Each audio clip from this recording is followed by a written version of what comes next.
they're not confirmed, but I'll mostly refer to them as candidates. But besides that, mostly from the ground, we found recently we passed the number of 1,000 planets. And so I'm going to talk, my research project comes partly because there's so many planets. While 1,000 is not a very important number in and of itself, it makes a big difference to have 1,000 rather than 100 planets. And my research project is planets disappearing into stars. And okay, this is sort of, well, it doesn't have much of a line. I guess I will have to point. One of the first major planet to be found, 51 Peg, was found with a 3-day orbit. And that was one of the big surprises of planets in the very beginning, is that these planets in other solar systems, that some of the planets are very close to the star. And they were the easiest ones to be found. But as people started finding planets that have 2-day orbits, 1-day orbits, they wondered about these planets. How could they be in such short orbits? Because if you calculate the tides that are raised by the planet on the star, you calculate that these planets should be taking, the tide should be taking so much energy out of the planet's orbit that they should be falling in. And so my research is about planets disappearing into stars, but I want to go back a little bit into my history of my history of doing planet research, and say that I'm using this research as an objective to use public speaking to accomplish major career goal, hoping for some way of going to the American Astronomical Society meeting in Washington, D.C., the AAS here. I'm not getting any light out. And then trying to, I've been relying on my savings, but I'm hoping for some support. Just like I've heard of $1 million prizes. I've attended talks by $1 million prize winners for people who've already done great, wonderful research. I think I'm close to finishing research. I've been told that my work is very good, and I just need to do all the statistics, do all the writing, and so I'm searching for a way, besides teaching English in Hong Kong, of lasting a few more months. And so I'm wanting to produce a product of speaking and writing to raise, as a means of participating in exoplanet science. And perhaps for something that I could do in the coming year, to repeat my 2009 nation speaking tour, is what I called when I had a very early version of this project. And I actually drove from Los Angeles to Massachusetts and all the way back, giving some talks and presentations along the way. How did you happen to pick Salt Lake? I grew up in Utah. I'm a native Utah, graduated from Woods Cross High School and from Bountiful. Yeah. My memory is 30 feet or 30 seconds.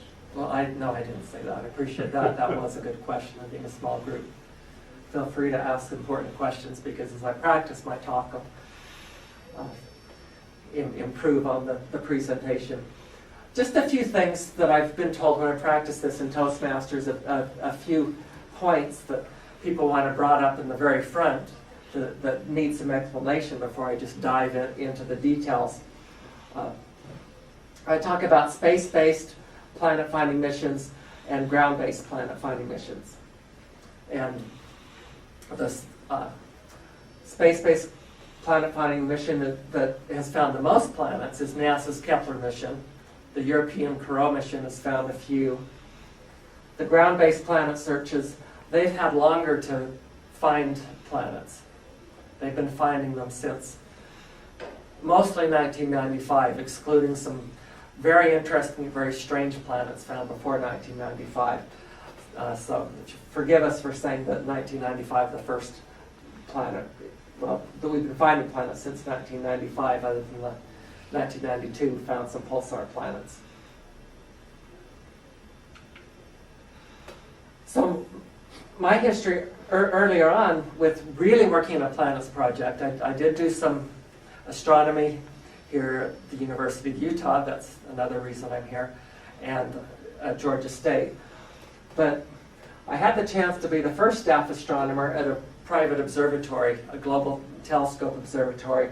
And here I am in Hawaii helping with, we actually did mechanical putting together work of the telescope, refurbishing it, and I was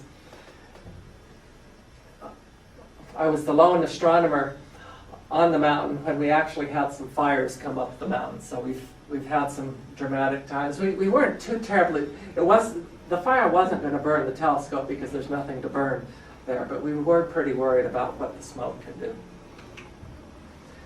So the Kepler mission, to start talking about actually finding planets and how did we get the statistics of 1,000 planets plus. And I should mention that the thousands of Kepler candidates, I think it's above 3,000 Kepler planet candidates. The reason we call them candidates is that there's false positive mixed in. When you have a transiting planet, it's very hard to tell the difference between a transiting planet and a diluted eclipsing binary. And by that is, if you have two stars that are in eclipsing binary, if you happen to have a third star that's somehow reducing the light, you can reduce the level of transit to what looks like a planet. So any transiting planet, in fact, most of the ground-based searches, I think that you'll hear ratios of there's like 2 to 1, 3 to 1 false positives on ground-based searches. The Kepler spacecraft here, it has such precise shapes of the transit curves that they're able to tell the difference. And by a transit curve, what I mean, I should back up. A planet transit is, in our solar system, Venus will transit the sun. And the difference between a transit of Venus and an eclipse of the moon, the only difference is a matter of magnitude. The eclipse of the moon just covers the sun. And that's cheating because the moon's sort of cheating because it's so close. Venus is getting not quite what you would see if you were light years away. But still, if you're outside during the transit of Venus, you obviously can't tell the difference. It takes sensitive equipment to to detect the reduction in light. And if you want to get really sensitive measurements of stars, having big planets transit, planets bigger than Venus, then it's very difficult to do from the ground, and we've had a lot of success from the ground, but if you really want big curves, you really need to go into space. There's a lady in Kanab that Oh, yes. she's got 6 or 8, I'm not sure. I can't come up with the name. Her husband's Jerry. Is it Kathy? I think she's got like a 24. Could be Kathy, but she's got 6 or 8 confirmed of her own. I think she does confirmations more. She helps with confirmations more than she discovers them. Because I think she's credited with at least 6 discoveries. Something like that. Well, what would happen? And I don't want to interrupt your talk. Well, it's an important point, that validation and confirmation. Yeah, she's just an individual, but they Yes. have a very exotic. I've seen her name up, and it's slipping my mind. She works with Bruce Gary, I think. Bruce Gary helps with I they believe collaborate. that's correct. And so what you have to do with all these planet finding, the next slide actually shows she's probably helping with this one or another one. She doesn't have this.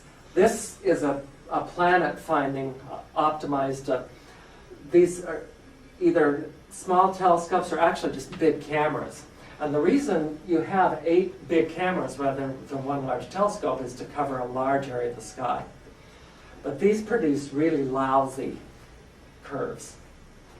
And so what they'll do is they'll take the lousy curve produced by this, and they'll tell her, Kathy, or whatever her name is, can you look at these? And she will get a much better transit curve. And so that's step one in the confirmation. Now, I doubt that she's got spectroscopy to do a radial velocity measurement. I can't tell you. It would not surprise me if she does. Those are usually the big professional to have an actual spectrograph. Her niche really is to do that mid-level transit verification, that it's a good transit. But for the ground-based curves, you just can't get a good enough curve to be absolutely sure unless you do this other method of you look for the wobble, you look for the radial velocity wobble, spectroscopic. The basically it goes from red to blue, and you want to match that up with the transit curve. So I'm quite sure that she does the good characterization, because that's actually what I was doing. I wasn't the initial discoverer, the initial one to find it, and I didn't do the final validation. So now that we have like 1,000 planets, we've found some issues that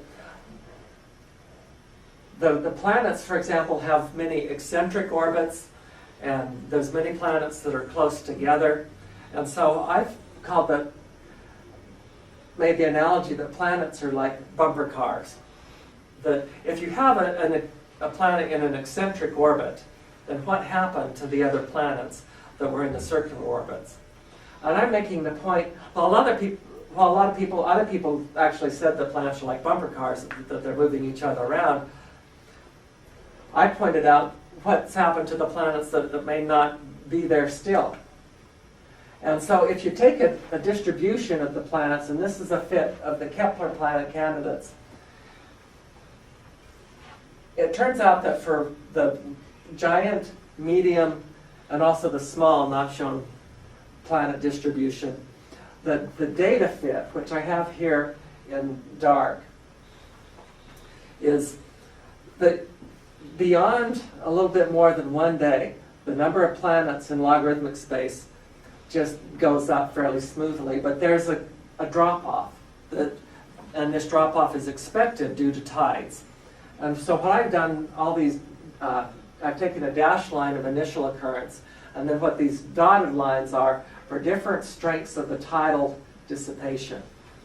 And the way that physicists do the tidal dissipation, the higher number, 10 to the 8th, is actually the weakest dissipation. It just comes out of the physics. So this is, if you calculate what an initial distribution is, the planets over here will have gone into the star even under the weakest tidal dissipation, and then for stronger and stronger, they go further in. And the giant planets raise more tides on the star. The amount of tidal energy dissipated is proportional to the mass of a planet. Mm-hmm. So you would expect that there would be fewer planets here, that this decay would be greater here than here. It's not. It's the opposite. There's more giant planets. Now, a lot of people, when they were looking at this first, and I don't think people have really looked at what happens going from giant to medium planets very well, because a lot of people said that in order for there to be planets of only 1 day period, that the tidal dissipation has to be really weak. Otherwise, for example, there's a planet of 0.8 days, and what they say about this WASP-18 planet is that did we really catch WASP-18 at a very lucky time right before it falls in? It's just statistically improbable that if it's only going to be above in that orbit for a few 100 million years, it's just not very likely that we're going to catch it. And so they say in order for it to be there for several billion years, it's got to, the tides on the star have to be weaker for planets than they are for binary stars, because the tidal dissipation strength is pretty well known for binary stars. There's a lot of binary stars. And they say, well, it's the tidal dissipation strength there's some other factor that we don't understand. And I'm saying I don't think so. Because this is, for medium planets, this is really about what we would expect. I think we did catch some of these planets at this supposedly special time, but it's not a special time. The answer is that planets just are regularly going in other solar systems. And that there's a higher flow of giant planets than medium planets. And I also point out, though the statistics aren't very good, probably a little bit lucky, but it was done by somebody else, that this power index here, the slope in log space, is really close to what you'd expect from tidal infall. So giant and medium, but not the small planets, are really falling in.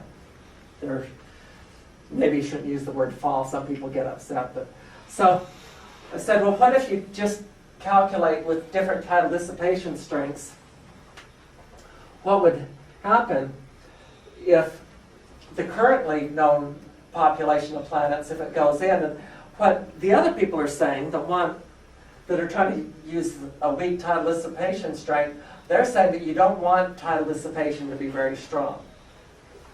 And so, I guess the labels came off of this. This is the weakest tidal dissipation. I mean, this is, the weakest tidal dissipation, but for strong tidal dissipation, this population up here, you need to supply the planets from these coming in here. And so what this is saying, what other people are pointing out, that to have planets here, it's a special time. Unless you can just simply fill this up. And I'm saying, yes, you can fill this up. And if you fill this up with just a new supply of giant planets, you don't need, you need on the order of 10 to the minus 13th or 10 to the minus 12th planets per star per year. So that's one saying that every gigayear that there's one planet coming in for every 1,000 stars. That's actually reasonable. There's, if many planets have stars, and if solar systems or planetary systems, if they're regularly destabilizing on occasion, then there's really nothing unreasonable about that. So I think that there will be a debate on these two hypotheses. And then furthermore, I've found that as you have higher orbital eccentricity, that the iron in the stars is actually correlated. And people didn't expect to see this. Astronomers have thought for a long time that, it could be either Latham or Stefan et al. It's both of them. People have thought that the more iron you have in stars, then the more likely you are to form planets. And that's why there's a known iron planet correlation for giant planets. But we're actually finding, it's a little bit of a surprise, that for small planets, that correlation seems to disappear. In fact, our sun does not have an especially high concentration of planets. And people are trying to say, well, maybe the terrestrial planets, maybe they stole the iron. Maybe all the planet material is locked up in the planets. Well, the other hypothesis, the one that I'm favoring, is the planets, in fact, do go into stars. That when you have all these eccentric planets, that you're actually polluting the star with, and when we say pollute the star with iron, we say that because stars have just pure hydrogen and helium. Now, it turns out that this pollution hypothesis has been around largely in the form of polluting the star with material from the disk. And so I'm making a little bit of a separation between, we actually have three reasons for having correlations between the amount of iron in the star. There's formation, but pollution, you have two possible modes of pollution. You have pollution from the disk, but I'm promoting that these planets could have caused actual infall of whole planets. Would it have importance in what part of the star's history that you're Yeah, talking about? For instance, when our sun is progressing towards a red giant, and the rocky planets are going to be melted, the sun will then have quite a bit more iron than it does now. And would that be feasible with some of the stars that you're looking at that are heavy iron? Are they a red giant or just a standard star? I'm trying to exclude all the old stars, all the evolved stars, because that is another subject. That would weigh by excluding them, you get rid of that problem. Yeah, so I'm just to separate out very close research subjects. There are a few good papers on the effects of red giants eating or consuming, coming out rather than the planet going in. Correct. And I should put in an important detail about stars, that stars like our sun have a convection zone that it's believed that could trap this sort of material. The radiative zone in the center wouldn't let iron in. And that's very important because a lot of astronomers, their initial reaction is no way. A star is far too big to be polluted. It is far too big. You can only pollute the convective zone. But you may run into that sort of trouble with a red giant. And I should calculate that again. That I'm not sure that once a star really spreads out, I think that you might not be able to see an Earth mass of iron. Well, some of my questions, I'm very much a lay person. That was a very good question. It really was. Because I'm glossing over, and I found that when you give talks, if you're going to get to your point, you can't look at all your questions. You can't look at every possible question for the audience. But for you to be understanding what I'm saying and for this to be a productive exercise, it's good to connect up to those sort of things. Another thing that the people look at in the case of evolved stars is there's some claims of some possible correlations with the rotation, that the planets may speed up stars. And so that's something. So speed up the star. The star's rotation, yes. And so would that decrease the tidal forces then? Yes, it would. It would have. I suppose if the rotation of the star is near the orbit of the planet, then there'd be lower tidal,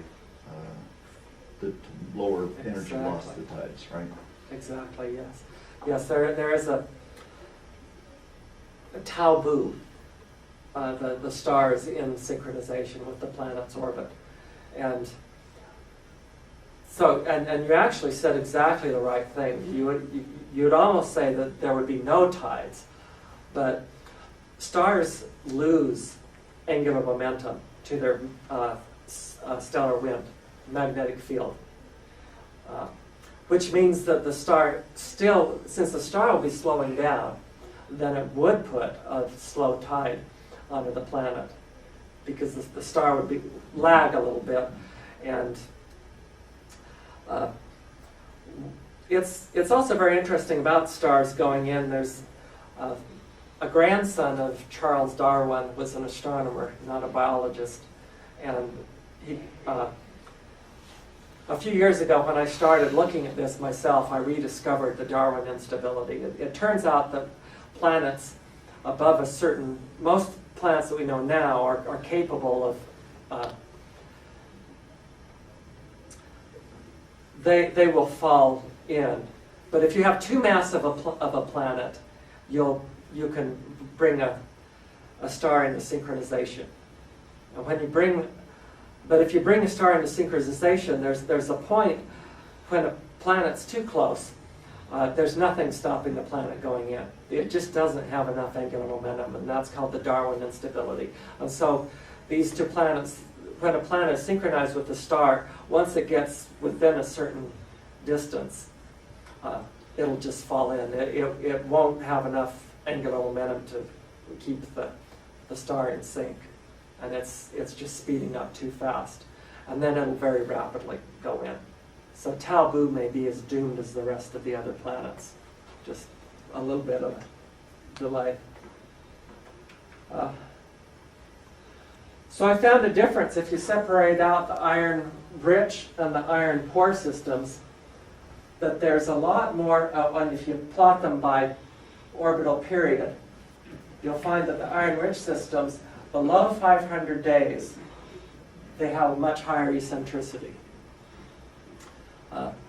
And so this is something that a woman, a graduate student at Harvard, also found at about the same time I did.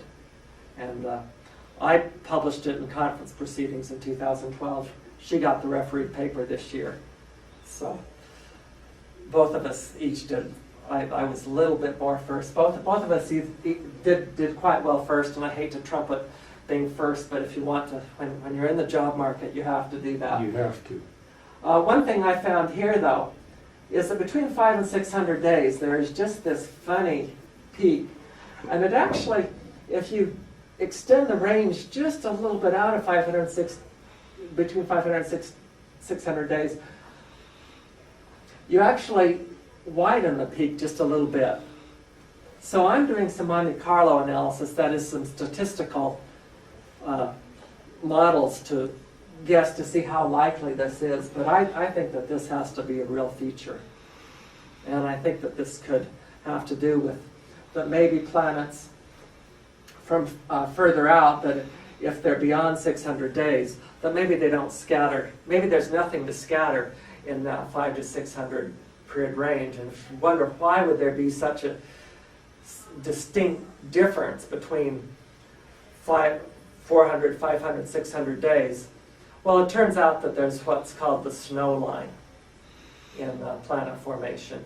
The planet formation probably, actually planet formation of giant planets probably mostly happens far away enough for ice to freeze. And we call that the frost line or the snow line. So that could happen. And I should mention the other woman, she's made a very good hypothesis of how the formation mechanism could account for having eccentricity and iron correlated.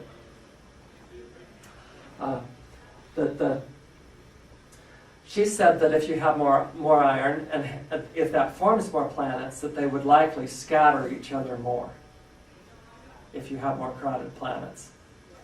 And so she's still taking things from a formation reason. I really think that this is one case, though, where the two explanations could be very complementary. Now, I've also found that when you have a stellar companion, that this correlation goes away. And I think, I would say in that case, that's probably due to formation. And what I mean by the correlation goes away, if you have a stellar companion, planet systems with a stellar companion, regardless of the eccentricity, and pretty much regardless of the period, have high iron.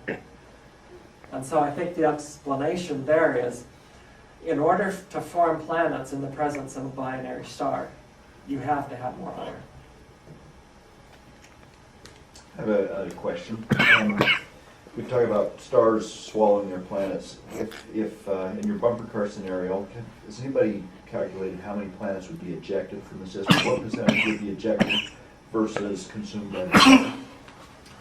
Well, that's why I'm saying that with these numbers, and if I'm able to find the rates of planets going in, we don't, before I presented these rates here, I really haven't seen the theorists produce that many numbers and ratios. They say that that there will be planets ejected, exactly like you say, ejected from the system, ejected from away from the star, that there'll be collisions, that there'll be direct collisions with the star, there'll be eccentric, some of the planets will be left eccentric after scattering. Now, all these things can happen with scattering, but they're a little hesitant to put the numbers on it.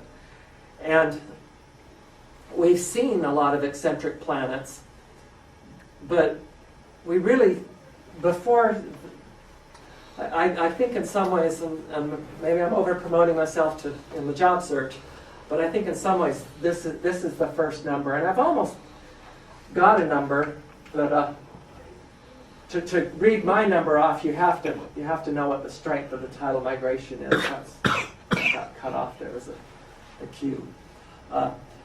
So I think that is an important question. How many of the planets would get ejected? I've talked to some of the theorists, and they say that, oh, there's more or less. They seem to have an idea of the numbers, but they don't want to publish them. But with scattering, that definitely can happen. They probably don't want to publish them because they really don't have sufficient data to back up their thoughts. And you always joke. If you have the data, usually you'll publish it. I would think that the simple orbital mechanics, you could get some software and throw a bunch of Monte Carlo planets in and just measure the percentage consumed. I'm surprised nobody's done that. Maybe, Well, they have. Maybe it's more complicated. I think what it is that they find if they tweak their models just a little bit, that one number goes up and the other number goes down so much that when you have a theoretical model, you become really hesitant to make a too definite a prediction if you notice that the outcome is too sensitive to initial conditions. That makes sense.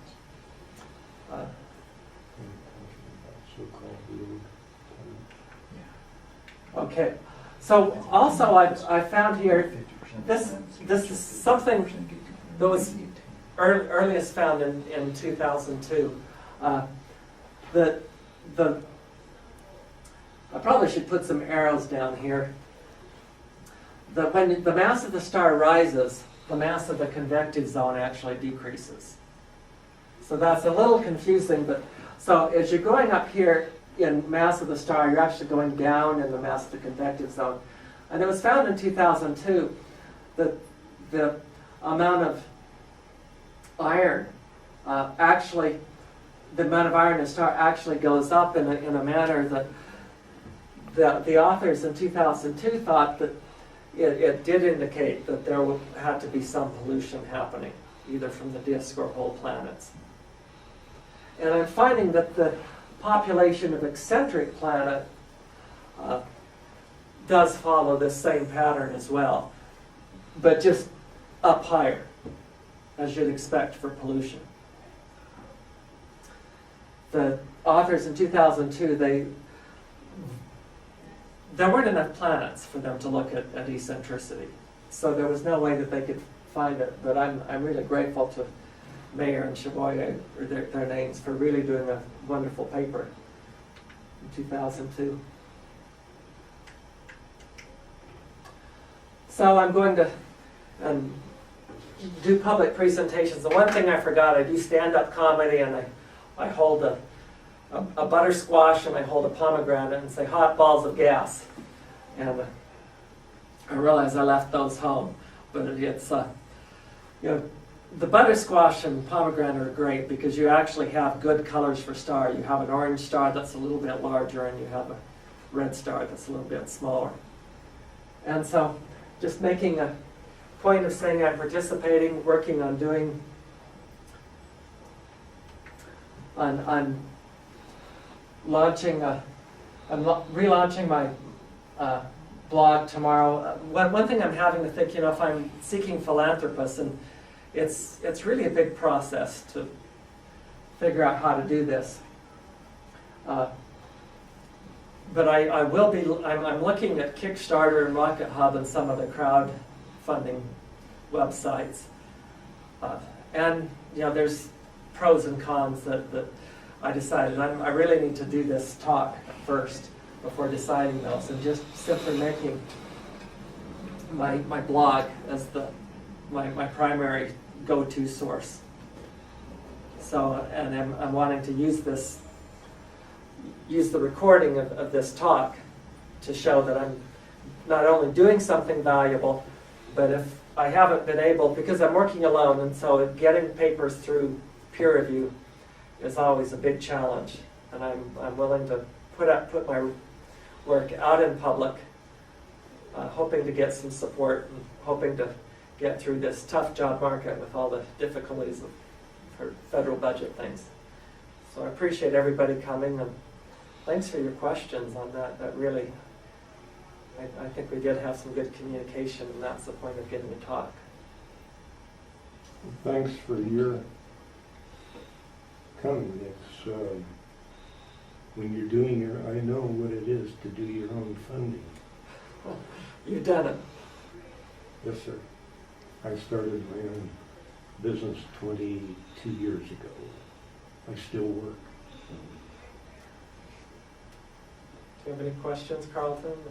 Well, I was wondering how you take into account the probability, you have some distribution of planets, how you take into account the probability of discovering it, because it's based on the data.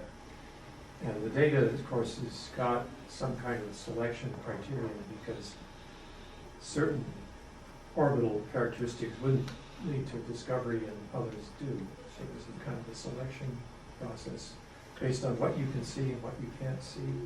So can you take that into account in your analysis? That is, As we call that acceptance in the theory. yeah, it's whether, could some of this come from selection effects? Yeah, I've looked at this, and I'll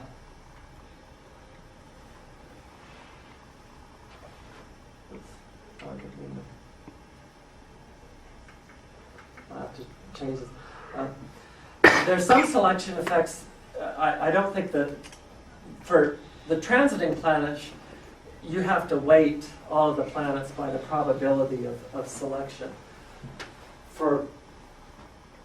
I've worried, for example, would there be any greater or lesser likelihood of finding eccentric planets, for example? Because when an eccentric planet, if you're looking for it with the radial velocity method, rather than, it's hard to remember. Instead of getting a sine curve, you get a curve like that. So I was wondering if that could affect the if that could affect the detection probability. And so I think that the transiting planets are a little better. That you worry with the Kepler planets are a little better, because with the radial velocity planets, people have chosen planets that have higher metallicity, and so there is an obvious bias from the get-go with those. But that's what I think is good about the radial velocity, is that other than the small possibility of, with a signal like this, would it be a little easier, a little harder to see? I don't, especially with metallicity, I think that that's pretty hard to have happen, but you have to address that possibility. But certainly the radial velocity planets, the stars, the metallicity of the stars is higher than for the transiting planets, because the transiting planets, you're just looking at a whole field. You don't pre-select by metallicity. And so you're hoping that these patterns that come out, you're hoping that I'm hoping that these planets, that these patterns that come out, that they hold across different techniques. And that's one thing I've found, is that if you separate out the radial velocity planets and the transiting planets, that you, well, the correlation that exists, that you have more iron with more massive planets because you have a less massive convective zone. I've reproduced that with both the transiting planets and the radial velocity planets, but I found that you have to separate out the two because you can get a bit of a false signal if you mix them in, because the transiting planets have lower metallicity and the radial velocity planets have higher metallicity. So the real population is represented by the transiting planet sample. You know for the radial velocity planet sample that these were pre-selected. The problem with the ground-based transiting planet sample is you've only got planets of periods up to about 5 days. There's not really very many from the ground. There's not very many planets that have been found with periods longer than 5 days. No, the Kepler spacecraft found them out further out. And so that's, I think we have to put in the caveat that anything with using these ground-based search statistics really needs to be reproduced with the Kepler candidates. Is that because of distortion from the ground-based observatories have quite a bit more distortion than does Kepler? Well, it's better to do statistics. Tracking. It's better to do statistics with stars that you haven't selected out in advance for having more metallicity. Because the radial velocity searches, they more or less, they select a group of stars. And once people started finding out, discovering that there was this planet metallicity correlation, when they said, well, we want to find more planets, so they specifically chose stars. Okay. But I don't think that they were able to tell that whether these planets would be eccentric or not. By the way, that lady's last name is Foote. F-O-O-T-E. Oh, Cindy Foote, yes. Cindy Foote. Cindy Foote. I've been to their observatory. Have you? Yeah. Yeah, that really jumped out at me when I was in Taiwan, working in Taiwan, when I was looking at the extrasolar planets database that run, well, it's like ETZ, I think it's Hungarian or something for, and they run a database of all these planets. And it's like Cindy Foote from Utah has a 24-inch telescope. Of course, there's someone connected with SLAS that has like a 1.8 meter telescope here in Utah. Yeah, 1 meter mic. I haven't heard that he uses this for. Well, it hasn't been really used for any purpose yet. It's parked in, there's a fellow by the name of Steve Dobbs, I believe, that owns a company that does mirrors, and it's parked in a gated community over in Sherman. I've actually looked through it, and I was amazed because I'm on a step ladder 4 steps up, and I don't like ladders at my age, but that telescope was so finely balanced that I could track. It's like a dog. It doesn't have tracking on it yet. He'll put tracking on it, but it's hand driven, and I could pull it, and I'm not necessarily very strong anymore. And amazing piece of engineering. He had no plans. Everything was in his head. He's a long-haul refrigerated truck driver, and he designed it in his mind while he I don't know how or where he bought the mirror. The mirror alone weighs 900 pounds.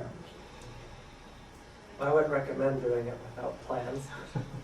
I wouldn't brag about it if I did. I've learned the importance of writing, but also I think that being able to publicly speak just show that you have the you're willing to do it. Our club goes down to Bryce every June in the dark of the moon. Bryce puts on an astronomy festival, and we, SLOS, co-host it, and we will take 40 to 50 telescopes down. And he plans to have it there this year. It takes almost a semi to transport it. But it breaks down into, I think, three segments, but it's 34 feet long. I had the opportunity once to look through the 100-inch at Mount Wilson, and I was just shocked at how three-dimensional it. I looked at a cluster and looked at a galaxy, and I don't understand why, even though I got my degree in physics, I can't understand why the view is so much better, because I always hear that with bigger telescopes the atmosphere just blurs the image and you don't really get, you get more light, but you don't get more of a high quality image. But when I look through it, I was like, well, you do get a better image. All that I've been told on that didn't seem to quite be right. Well, now they're coming in with adaptive optics, and I guess you get I haven't had, our club went up to Haniakala on Maui. Haleakala? Yeah, that's I right. don't know how to pronounce it. J.D. Armstrong lives in, he's a, Yeah, I know JD. you know J.D.? Is he from Utah? He is from Utah. In fact, he was at our board meeting last night, Oh, really? and he's visiting his mother. And, Wow. and Roger Fry could probably put you in touch with him if I don't know JD's. I talked to him when my brother lives in Kona, and I wanted to go up on Mauna Kea, and